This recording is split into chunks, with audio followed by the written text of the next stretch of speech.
okay, in real life, and actually deep inside you mean the worst thing to that person, and that's a great lesson. So if you do observe people smiling, it doesn't mean that actually good people. Okay, you need to be very aware of that. And the way I look at things is I always observe the actions of people. I don't observe what they say or how they behave. To me, it's always actions. And the day someone does something really harmful with a wrong intent and you observe that, you shouldn't let that go away. You need to be really careful with that person. And I'm just going to give you a second experiment, okay? There was a clinical psychologist, he's called Jordan Peterson.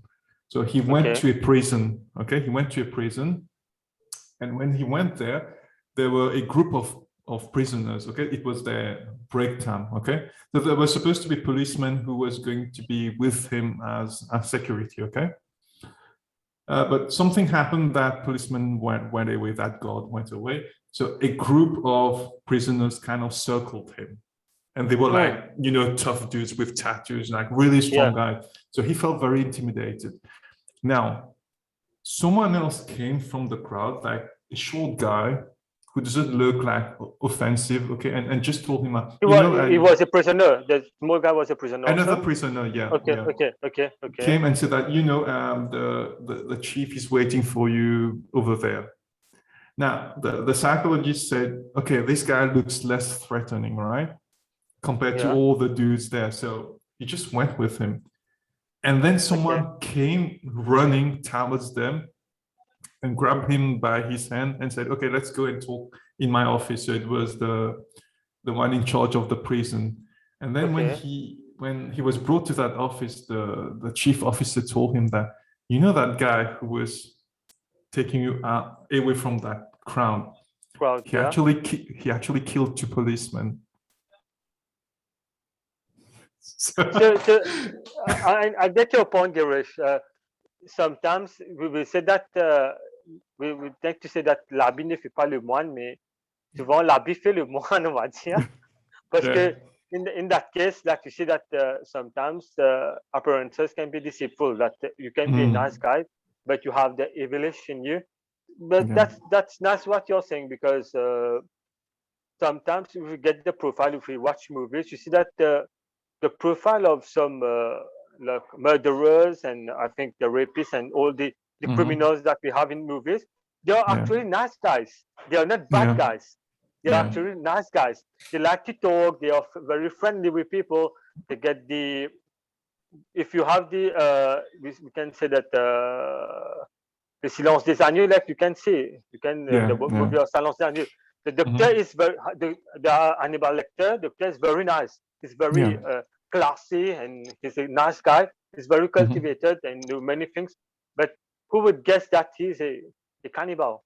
He eats, actually he eats people. You won't know, because it's a right profile, because actually these kind of people are very nice, and the evil that they have in themselves, it's more like they suppress it, and when they show it to the world, it's more like it do ravages. But Girish, what I wanted to share with you what you all just said, that I watched a documentary about trauma. There was someone, there's a movie about, not a movie, it is documentary Trauma. I encourage the audience and you also to watch it. I think it's available on net. It said that the guy here is a psychologist. He said that the trauma we have in our childhood, it comes back in our adult life. The trauma that we have in the 5 years, I think from where the day we were born in, we are 5 years old. That's the main thing of a children. Everything that you get it there, like all the trauma and all the things that bad that you have, you tend to replicate it in your adult life. So if you analyze things from a very neutral way, you see that even in a rapist, if the guys, or we tend to associate rapists with men, there's rapists also with female, and it's gender. We not say that. But when we analyze things, that we see that the rapist, it's something that if we go in their childhood, we see that they have been suffering from rape themselves that they replicate in later stage in their life. So Yeah. what you said is perfectly right, because you can be if we don't accept that you're getting hurt, we have to communicate and accept things, that we have trauma, we need help, we need people to seek help. But so many people don't, I think, accept that we need help from someone else to get better, because we are living in a society that tend to judge us. When you know that perfectly well, when you go to a psychologist or a psychiatrist, yeah, that person is mad. But I think mindset is it's changing nowadays. But there are many things to make about it, to change the mindset. But still, when you go to a psychiatrist or a psychologist, people tend to say, yeah, man, people is mad. You have a mental problem, but mental problem, it's it's not a fatality, it's an illness, it's not a disease like you get cancer that you can't be cured. It's something that you can cure, but it depends, it demands a lot of commitment, like you said, discipline and self-commitment from yourself and from the people that you're getting it, because not not all practitioner, medical practitioner, or can bring good things from out of you. Some things you know that well. Not all doctors are good doctors. Some, we have things that doctors tend to prioritize their monetary aspect, and some doctors do their work out of passion, and they will do it right. So I wanted to share it with you. Yeah, true. There is still a taboo attached to it, right? And it's really important to know when you need help, and it should be as normal as, you know, you getting a flu, hopefully not the coronavirus, and you're going to the doctor to get medication and to get treated, right? So if there's something really disturbing you mentally, which is preventing you to function normally, and you know that there's something which is really preventing you to function normally, to reach your potential, you need to seek help. And that should become normal. And that's where the judgment of people is something which can be very bad. And that's where society can be very bad, actually. But I would say that as an individual, you need to build that sort of confidence, so that the judgment of others does not affect you. Now, you need feedback from others so that you know where to improve yourself. That's something important. So that's why I say you need to be very honest and look at things. Did I really make a mistake? Okay, but you shouldn't do it too much also and think everything is your mistake. And that's something I actually quite do. I think everything is my mistake. So I'm very aware of that.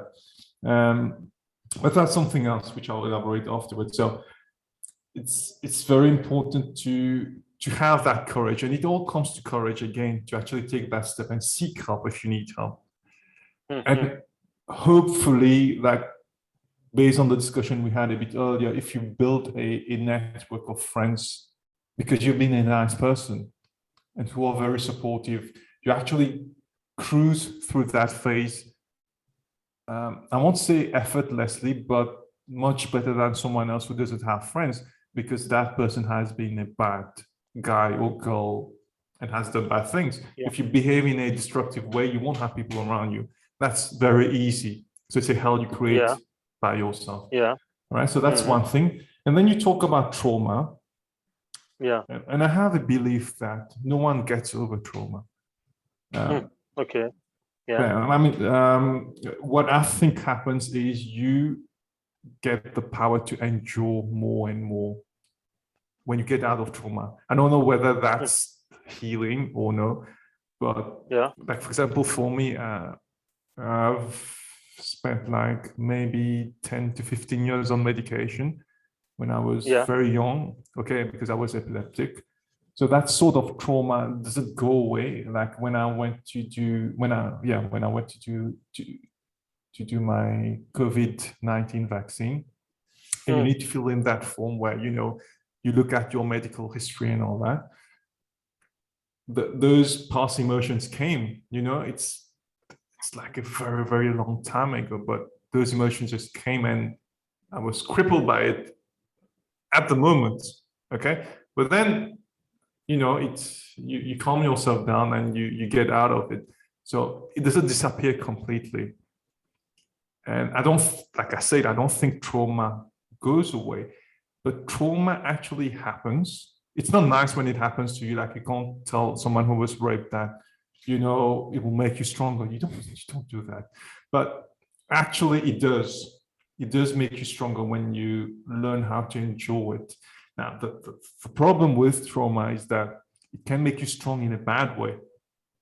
Like, it can make you numb to such an extent that I you really wanted to become say that. nihilistic, cynical now. Like, you know, I don't believe in those things. I don't believe in people now. So you're strong in that sense, but at the same time, you're closing yourself to opportunities. So you need to be really careful. That's why you need to be in the middle of the chaos and the positivity. That, yeah, bad things happen, but if I work hard enough, if I change my mindset, if I do the right things, things will work out. I think that's the answer to you. That's faith, I think. Yeah. Knowing that you are in that deep abyss, or hell. I think that's the concept of hell. It's not something imaginary out there in the sky. Hell exists on earth, man. And hell is inside of you. I think I truly believe that. I've been through hell, like, you know, where I've questioned whether it's worth living. I've been there. So I think hell exists, but if you know that you will get out of it, even if it doesn't seem to be like that at the moment, but that deep belief that you will get out of it, I think that's faith. And I think that's what you were pointing at. Definitely, we have to continue to move on and accept things. Like I said, even a small change is definitely a change, because if you're sensing that there's a small change and the faith is getting back to you, even if it is little faith, it's not a null faith, but even a 1%, 2% faith, it's there. You have to continue to move on and get it. You're right, Girish, by saying that if we leave all the weapons backside and we say that, yeah, let's get things how it is, it will be drawn out in the abyss more and more, will be in the darker side. So definitely we have to move on and keep that small flame about us, like I've just said, and going on. Yeah. Good. I thought we decided that we thought that we would talk for 30 minutes, right? But I think we've talked like above an hour. 1 hour. Oh yeah. Yeah. It was good. It was good talking about it. It was really nice. Thank you, Girish. Yeah. No problem. So I think we can meet some other day and possibly continue to explore that concept, but from a different angle, maybe. Definitely, Girish. Thank you very much, Girish, and it was very insightful. And we have thanks to be true to yourself and to give this feedback, and also all this insight, and sharing your personal experience, so that it has helped me, because by sharing, and we have both been sharing our experiences, it have make us more, I will say, stronger. And I think maybe it will help our audience also when they will listen it, because this will give them something to ponder on, and to believe that faith is not dead yet. We have some faith. We just have to believe, and believe that something better is out there. Not accept the bad things, but also believe that there is good things also. Like you say, the yin and the yang, we need a balance in our life. So thank you very much. Yeah, you know, just to end that discussion in a nice way, these symbols which you find in religions and in philosophy, like the yin and yang, for example, you would think that with time it might get outdated or it would lose its meaning, but I don't know when it was first created, but it still has its relevance. So there are some deep truth, I would say. Truth maybe is a strong word, but I think it's quite close to truth. And it's very hard to know what's truth and what's an estimation of truth, you know. But I Yeah. think that's very close to what truth would be. That symbol of white and completely dark, and No. you being the middle. That's the middle path. That's the equilibrium, and that's Yeah. I mean, that's possibly what answers the whole debate we had. Because if you really look at it, the dark side is here, but there's also the white part, meaning you can always make things better.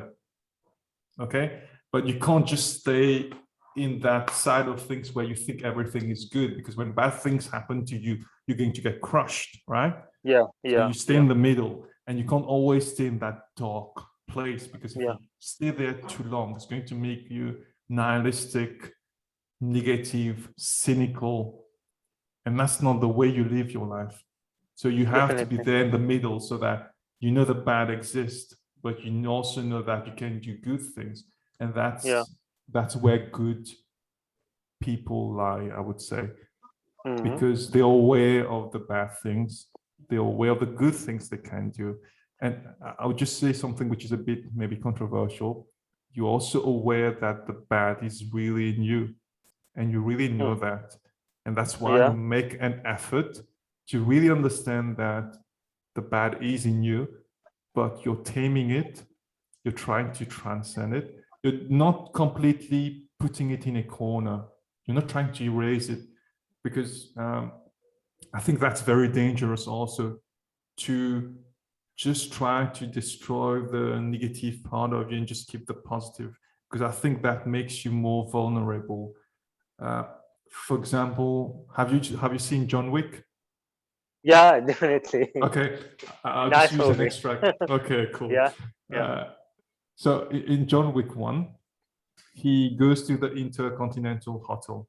Okay, again, Yeah. he goes Yeah. to that Yeah. bar where he meets that girl who used to know Yeah. him. And Yeah. then Yeah. the girl tells him, you know, you've changed a lot. All right. And then John says, yeah, but how? Okay, what do you think? What do you see changed in me? Right. And then the girl said, you look more vulnerable. Mm. Okay. And then at that moment, maybe he did not fully understand what the girl meant. But as the movie evolves, I think that's a great movie, to be honest. As the movie Definitely. Yeah. evolves, Yeah. Yeah. there is a part in the movie where they manage to actually block him. They tie his hands, okay? Yeah. And the bad guy comes and punches him, and then tells him that, you know, you came back to that world, and you can't move away from that world, and all those things. And then at that point, John Wick says that people keep asking me whether I'm back, but now I'm really back. Okay. And you see that change of expression in his face. Okay. It's more Where like the harsh one. Yeah. exactly. So that's exactly what the shadow is in us. So he's letting that shadow empower him now. Why now? Because if he's a nice guy there, he dies, right? Yeah. Yeah. Yeah. So he needs that shadow, that darkness in him to, and he lets that embody him completely. And then he has a fight. He manages to get out of it. And that's why I'm talking about it. That dark side you have in you, it's not something to be destroyed. It's something to be tamed. It's something which you should allow embody you, but in a very gradual and constructive way. And you know when you're going to use that. You're going to use that in these dark moments when you feel that life has no meaning, because that sort of monster you have in you will actually embody you at that time and give you that courage to move on. Yeah. Definitely. So I get your being point. virtuous and being nice, it's not the way to survive. Yeah. You need it, all right? Yeah. But you Yeah. don't always need it. You need that bad guy in you also sometimes. Yeah. And I used that analogy in the text I wrote yesterday. Yeah. When I someone read it. Yeah. Yeah. stabs you, okay? So it's an analogy I'm thinking possibly in real life in terms of a betrayal, maybe, okay, between friends or whatever context you want to put it in. But that's the way I feel the shadow when it takes over. Someone stabs you and you look at that person in the eye and you say, push more. And that's real power. Okay. Yeah. And you need that. If you don't have that, you're going to get crushed the whole time. Just to give you this incentive, I think that's this push up to just overcome it. Yeah, definitely. You need that side of you also, but obviously it's controlled. It's useful because it's really an extreme situation that you let that take over you, right? And usually people don't control their shadow. That's why when they get super angry, they need to break something, they get into fights, okay? So that's a case where people have not been trained to control their shadow. But if you really train it, you actually use that energy that boils up. You let it embody you. It's not destructive, it's actually super powerful. And I've used it many times. That's why I'm talking about it openly. It's not controversial for me because I feel it in me. And when I need it, it comes back. It's amazing. There's so much in us. And you know, it's always been there. Like Batman is like that. Batman is not a good guy. He's dark. He's evil. I won't say he's evil. He's a monster, but he's tame. He's control. Yeah. So he's a control monster, and you know how I'm fond of DC and Batman in general. Definitely. I think he's the perfect man anyway, and that's I think he embodies the shadow completely. Sometimes we say, which is which, Bruce Wayne or the Batman? I think he's both. I mean, when you're operating in real life, you're the Bruce Wayne. Like me at work, I'm Bruce Wayne. I don't need the shadow, but at times when things happen, I let the other side take over as well. It protects you. Yeah. Okay, Anjinsen, I think we'll need to end here. We've way gone past the 1 hour mark. Yeah. It was an amazing conversation though, so thanks for that. That's my pleasure, Girish, to share, and thank you very much for giving me this platform to express myself about faith, and we express about it and share our thoughts. Thank you very much. Wish you a nice evening, a nice weekend. Thank you very much. Thanks, Anjinsen. See you soon. Bye-bye. Thank you. Bye-bye. Bye.